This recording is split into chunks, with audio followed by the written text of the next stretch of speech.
사도행전을 읽어나가면서 말씀을 받고 있습니다. 사도행전은 역사책입니다. 누가가 썼는가? 누가가 썼는데요. 어떤 사관을 가지고 썼는가? 역사책을 읽을 때는 그 역사가의 사관이 무엇인가 살펴보는 것도 굉장히 중요합니다. 어떤 그 주된 관점을 가지고 역사가가 글을 썼는가 중요한데, 이걸 거예요. 예루살렘부터 시작해서 복음이 세계를 향해서 어떻게 뻗어나갔는가. 이게 아마 누가의 사관이었던 것 같아요. 물론 누가뿐만이 아니라 이 관점은 모든 사도들에게 중요한 일이었어요. 왜냐하면 우리 예수님께서요, 부활 승천하시기 바로 전 교회에게, 사도들에게, 처음 태동된 초대교회에게 부탁하신 건 딱 한 가지예요. 명령조로. 그러므로 너희는 가서 모든 족속으로 제자를 삼고 아버지와 아들과 성령의 이름으로 세례를 주고 내가 네게 분부한 모든 것을 가르쳐 지키게 하라. 또 예언적으로도 말씀하셨어요. 바로 들려 올라가시기 전에 오직 성령이 너희에게 임하시면 너희가 권능을 받고 예루살렘과 온 유대와 사마리아와 땅끝까지 이르러 내 증인이 되리라. 그래서 초대교회 성도님들은 사도들과 함께 주께서 부탁하신 마지막 말씀을 어떻게 살아낼까 많이 고민을 해왔을 게 분명하고요. 누가 역시 예수님 부활 승천 이후에 근 30년사를 적거든요. 30년사를 적으면서 예수께서 말씀하시고 예언하신 것처럼 또 부탁하신 것처럼 그리스도의 복음이 예루살렘부터 시작해서 어떻게 뻗어나가는가가 주요 관심사가 될 수밖에 없었어요. 저희 교회는 지금 50주년 기념합니다. 그래서 2주 전에 그 화보집 이렇게 나눠드렸는데, 지난 10년 동안, 왜냐하면 40주년 때 40년사를 정말 정교하게 자세하게 글로 썼기 때문에 다시 재발간할 필요 없다 생각해서 지난 10년 동안 주요 이벤트들을, 역사들을 화보집으로 만들어서 발간했는데요. 이 사도행전은요, 예수님 부활 승천하신 이후부터 교회 30년사예요. 근데 이 30년 교회 역사를 주도한 두 교회가 있어요. 그래서 사도행전을 문단 나누기 하면 두 문단으로 쉽게 나눌 수가 있는데, 1장에서부터 시작해서 12장까지 주도한 교회는 예루살렘에 세워진 사도 중심의 교회였어요. 그런가 하면 13장 이후부터는 이 예루살렘 교회 이야기는 더 이상 나오지 않아요. 사실은 좀 역사적으로 보면 예루살렘 교회는 주후 70년 로마 디도가 군대를 몰고 와가지고 교회를 공격한 게 아니라 예루살렘과 유대인들을 공격해요.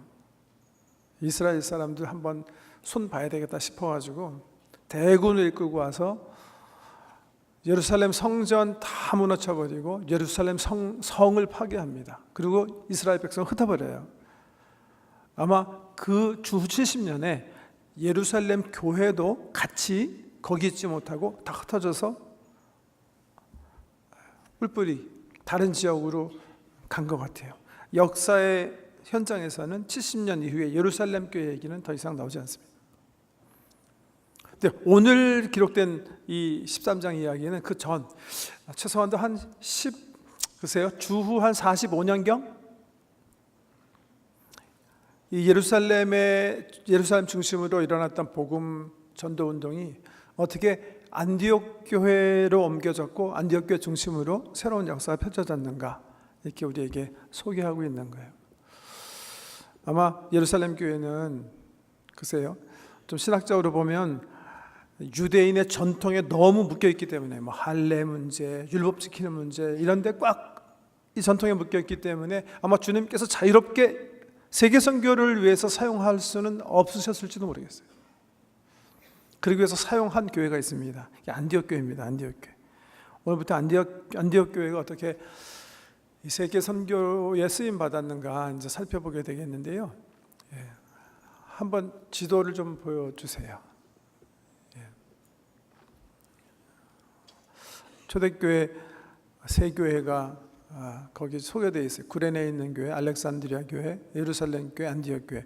구레네 교회 이야기는 사실 성경에 나오지 않지만 교회 사적으로 볼 때는 중요한 그런 교회예요. 사도행전은 예루살렘 교회 이야기가 1장에서 12장까지 나오고 13장 이후부터는 안디옥 교회 선교 이야기입니다. 근데 보세요. 예루살렘 교회는 예루살렘에서부터 시작해서 북아프리카 지역 구레네 그리고 안디옥까지 선교를 해요. 그리고 이 안디옥 중심으로 북쪽, 지금 우리 성도님들 보시는 왼쪽에 있는 모든 지명들은 다 안디옥 교회에서 감당한 복음 선교예요. 그 다음 지도 한번 보여주실래요? 바울 선생님께서 1, 2, 3차 전도여행을 통해서 복음화한 도시들 중심으로 라인을 그려놓은 지도인데요. 이 외에도 여기 미싱 아웃되는 게 바나바와 마가 선교예요. 그 외에도 아마 안디옥 교회는 아주 많은 선교를 한 것 같아요. 선교 역사 가운데 가장 우뚝 솟은, 여기 지도 보시는 대로 안디옥을 거점으로 해서 바로 이제 터키고요. 지금 우리 얘기하면 옛날 성경 지명으로 하면 소아시아입니다. 소아시아를 북쪽으로 넘어가면 지금 현대명으로 발칸반도죠. 발칸반도의 남부 복음화했고 남쪽으로 내려와서 그리스, 그래서 마케도니아 지역과 아가야 지역, 그러니까 고린도, 아테네 이런 데 선교했고 나중에는 로마, 이탈리까지. 나중에는 뭐 안디옥 교회가 서바나, 그 당시 서방 세계 사람들이 땅끝이라고 생각하고 있는 스페인까지 가서 복음을 전거했다, 이렇게 볼 수가 있어요. 이렇게 이 안디옥 교회는요, 선교로 자기 어떤 그 자리매김을 한 아주 중요한 교회입니다. 이 교회는 사이즈로 보면 예루살렘 교회보다는 훨씬 작은 교회였던 것 같아요. 예루살렘 교회는 성령의 막 역동적인 역사와 여러 가지 표적 때문에 급격하게 성장을 해서 2만여 되는 성도님들이 모여 있었고 거의 12사도가 있었기 때문에 어떻게 보면 교회로서는 가장 어떤 강력한 모습을 갖췄다고도 볼 수가 있는데, 안디옥 교회는 그런 거에 비하면 굉장히 좀 연약한 교회였어요. 그러나 선교사적 관점에서 볼 때, 우리 주님의 소망하시고 기대하는 관점에서 볼 때는 가장 존귀하게 사용된 교회다, 이렇게 평가할 수가 있습니다. 설립 50주년 맞이해서 단 어떤 것보다도 미셔널 교회가 되기 위해서 몸부림치는 우리 교회가 정말 이렇게 벤치마크해야 하는 성경에 중요한 교회가 있다면 저는 안디옥 교회라고 생각합니다. 안디옥 교회는 어떤 교회였기 때문에 이렇게 귀한 쓰임을 받고 선교사에 정말 아름다운 별로 이렇게 자리매김하게 되었나. 오늘 본문 3절 읽어드렸는데 한번 3절 다시 한번 살피면서요, 안디옥 교회가 어떤 교회인가 살피기 원합니다. 말씀 보세요.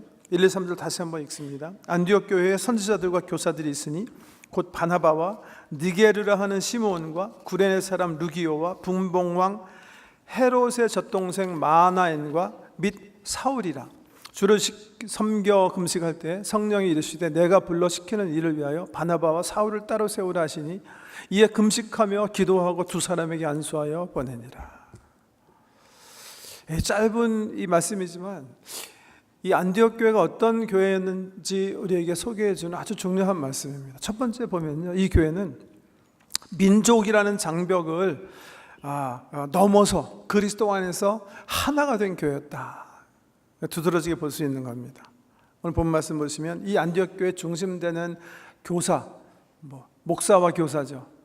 바울이 에베소 4장 11절에서 말씀 가르쳐 주신 것처럼 목사와 교사인데요. 이 분들의 이분들의 어떤 그 정체성, 이분들의 어떤 신분을 보면 이 교회가 어떤 교회인지 알 수가 있어요. 한번 살펴보십시다. 첫 번째 나온 교사의 이름이, 목회자 이름이 바나바예요. 바나바 잘 아시죠? 예루살렘 교회에서도 인정받는 그런 집사님이셨어요. 이분은 예루살렘 교회의 그 과부들이 식량 공급을 원활하게 받지 못한다는 사실을 알고 자기 밭을 팔아서 이분들을 섬기기 위해서 헌신한 그런 분이고, 이분이 사울이 아무도 눈여겨보지 않을 때 다소에 있는 사울을 픽업해서 안디옥에 초청한 그런 장본인이세요. 그런가 하면 두 번째 소개된 분은 니게르라 하는 시므온이다, 이렇게 얘기하고 있어요. 안디옥 교회 목회자인데요. 이 니게르라는 말이에서 니그로라는 말이 나와 있어요. 지금은 강단에서 사용할 수 있는 말이 아닙니다만 흑인이란 얘기예요.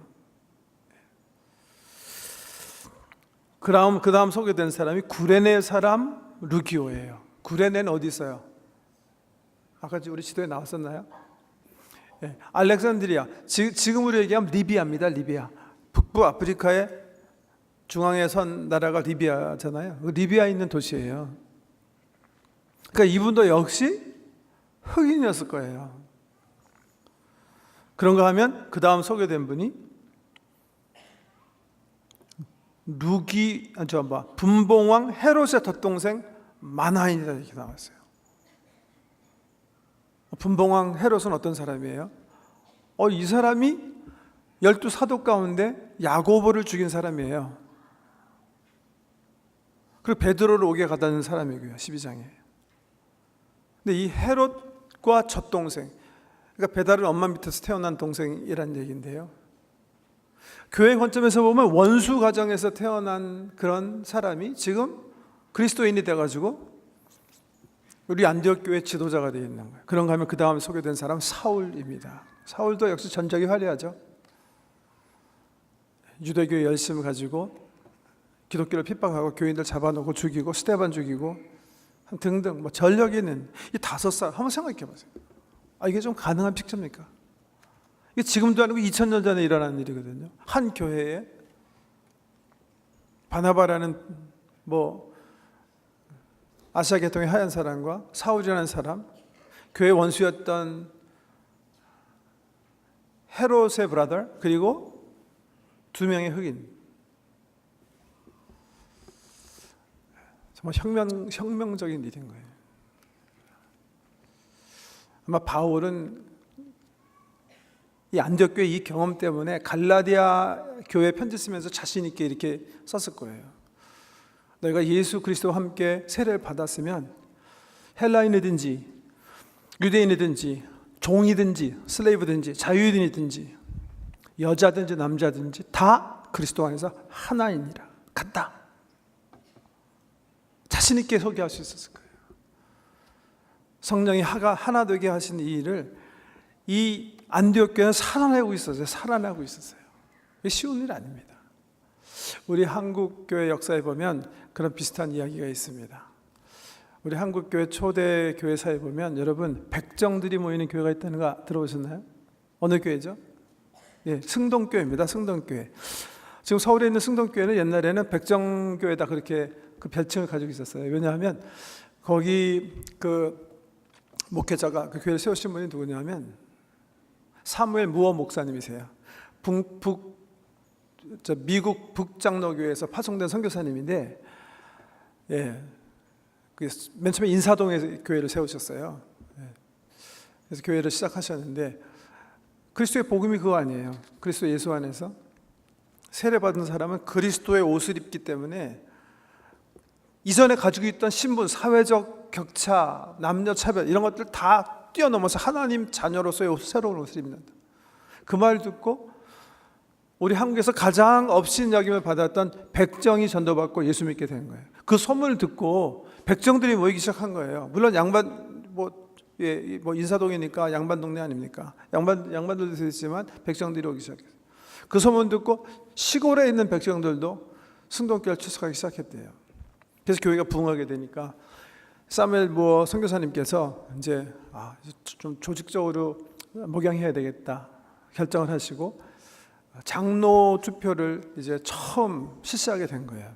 30세 이상 세례받고 우리 교회에서 2년 이상 세례 교인인 분들은 누구든지 장로 후보가 될 수 있습니다. 이렇게 원칙을 발표하고 투표를 한 거예요. 양반도 후보가 되시고 백정도 후보가 되셨어요.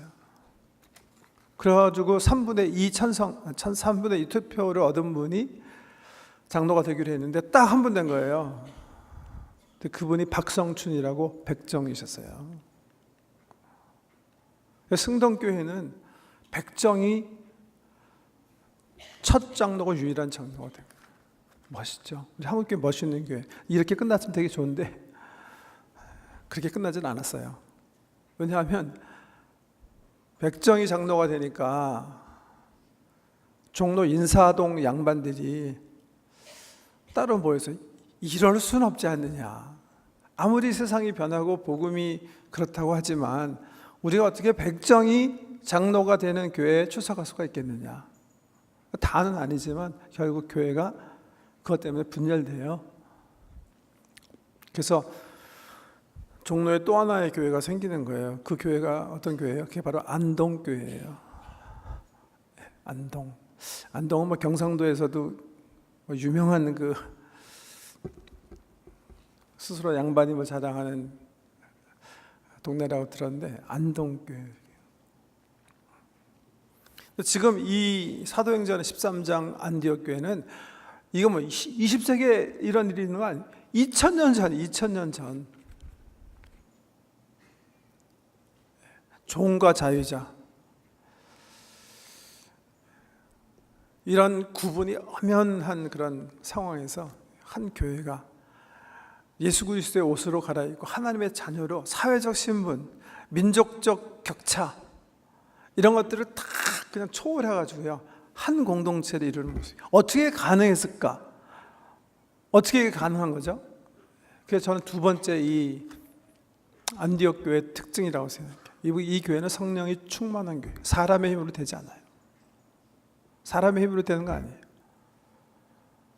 어떻게 이 한 유니티, 한 공동체를 이루고 이렇게 멋지게 다민족 교회의 어떤 그 지도 리더십을 구성하고 교회가 달려갈 수 있었을까?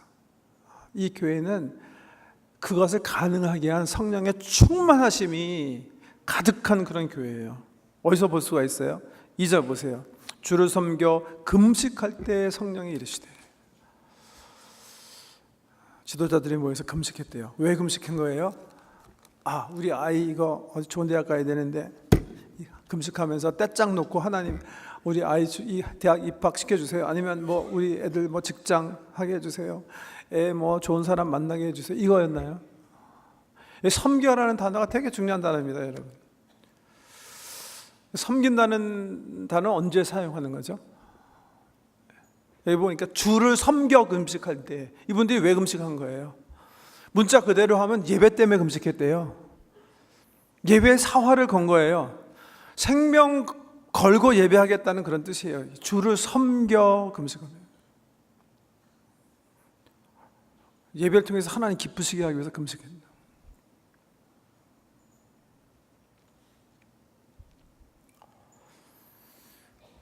주님을 기뻐하시게, 기쁘시게 하기 위해서, 주의 뜻을 살아내기 위해서 몸부림치는 교회들.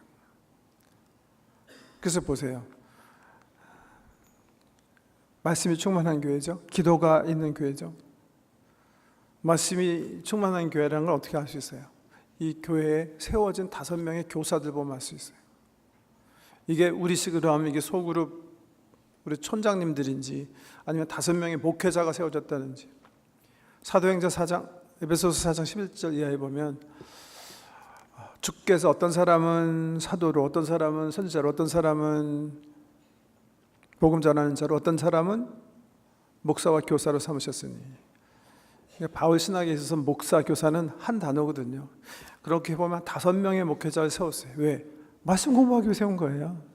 성령 충만은 말씀 충만이에요.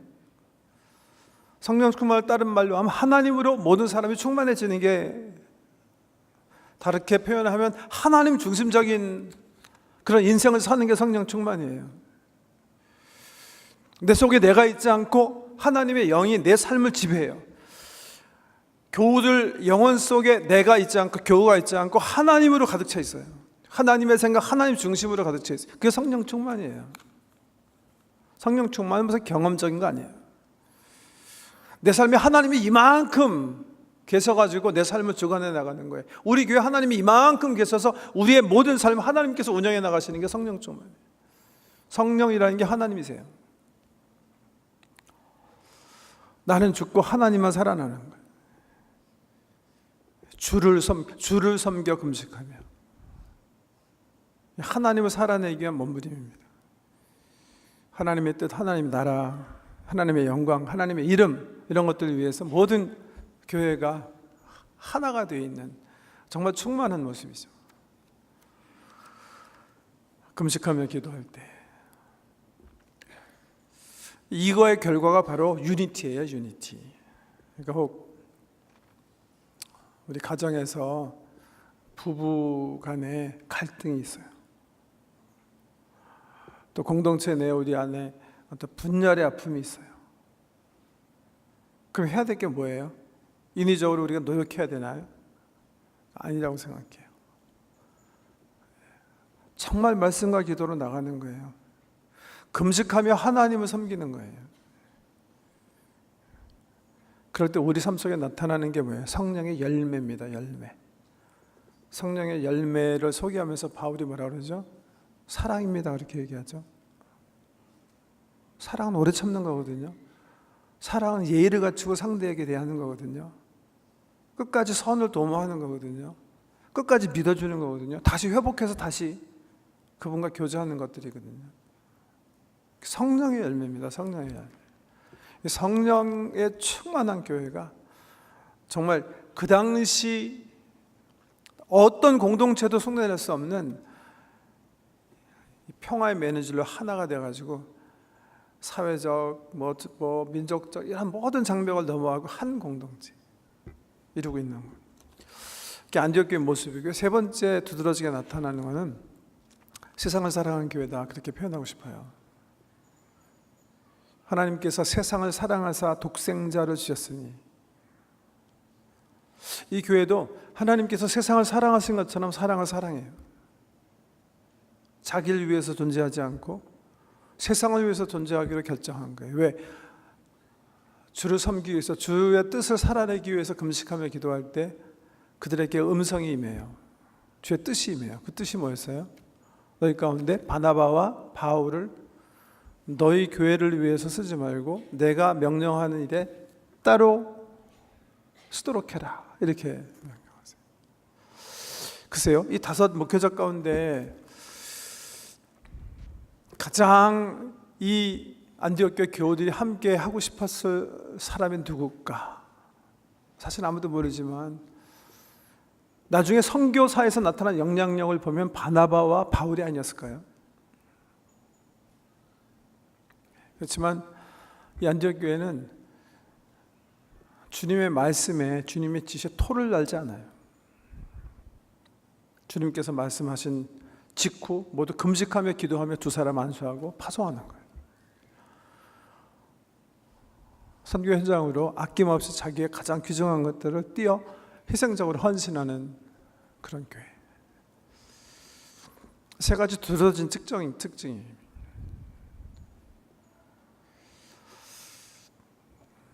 모든 어떤 세상적 장벽을 초월하는 유니티, 일치, 그것을 가능하게 한 말씀과 기도로 충만한 교회.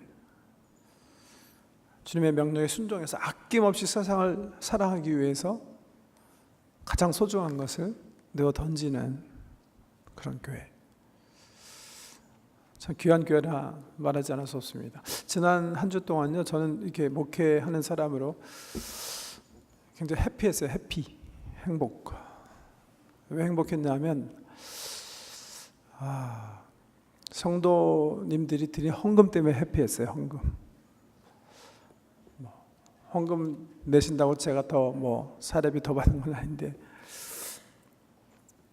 어떤 헌금 때문에 해피했냐면 3주 전에 저희 교회 설립 50주년을 기념하면서 아, 25만 불 목표로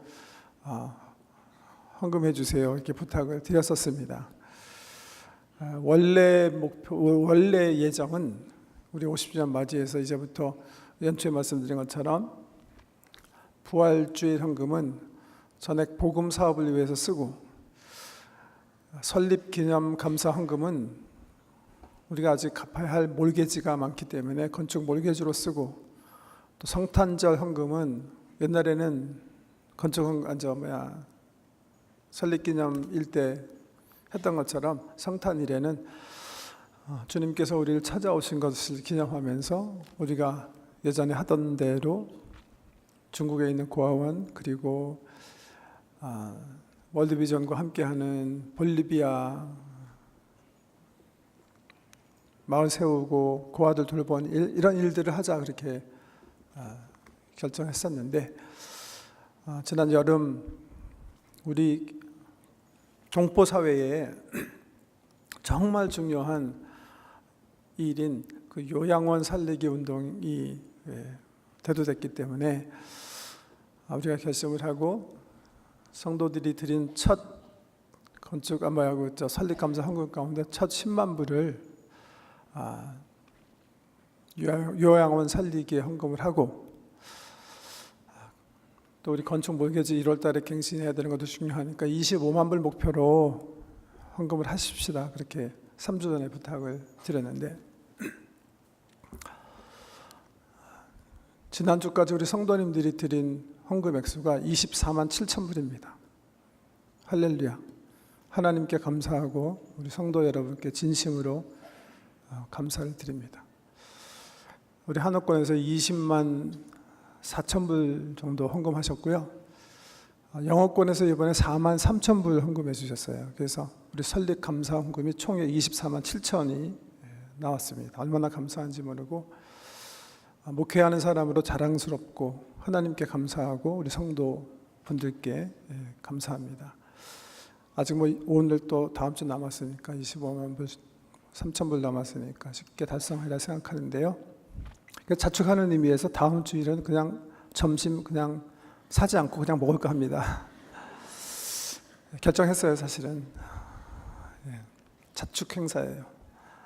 공짜로 먹기. 그러니까 다음 주는 점심 그냥 와서 드실 생각하고 오시는데, 두 가지 다른 이유가 있습니다. 하나는 부흥회이기 때문에 2부 예배 후에 점심 드시고 다 부흥에 참석하시라 하는 그런 의미의 섬김이고요. 두 번째는 또 이유가 있는데요. 2주 전 우리가 50주년 행사하는데, 저는 몰랐는데 그 떡을 먹는 날인데 2부 예배는 떡이 너무 떨어져가지고 줄 서신 분 반이 잡수시 못했다. 1부 예배 분들의 문제입니다. 너무 1부 예배에서 많이 먹었기 때문에 오늘 제가 아침에 책망했는데요. 다음에 제발 그러지 말, 싸가고 그러지 말라고. 어떻게 됐든 그 50주년 기념일 또 장로 장립하는 날인데, 손님들도 그렇고 또 우리 성도님들도 그렇고 잡수지 못했다는 소식을 접하고, 다음 주일은 자축 겸 부활 부흥의 준비 겸 또 컴펜세이션 겸 식사를 하려고 합니다. 다시 한번 감사드리고 이제 말씀을 좀 정리하려고 하는데요. 다시 세 가지, 안디옥 교회 세 가지 기억하시기 원해요. 자, 우리 주님 앞에 저나 여러분 그리고 우리 교회가 함께 섰다고 생각할 때 주님께서 뭘 물어보실까? 뭐라고 생각하세요? 전 주님의 판단은 주님께서 우리에게 또 교회를 향해서 주신 마지막 유언적 부탁이나 명령이 있다고 생각해요. 내가 너희들에게 땅끝까지 이르러서 내 증인되라고 했는데 얼마만큼 증인되다 왔냐? 그거 아닐까요?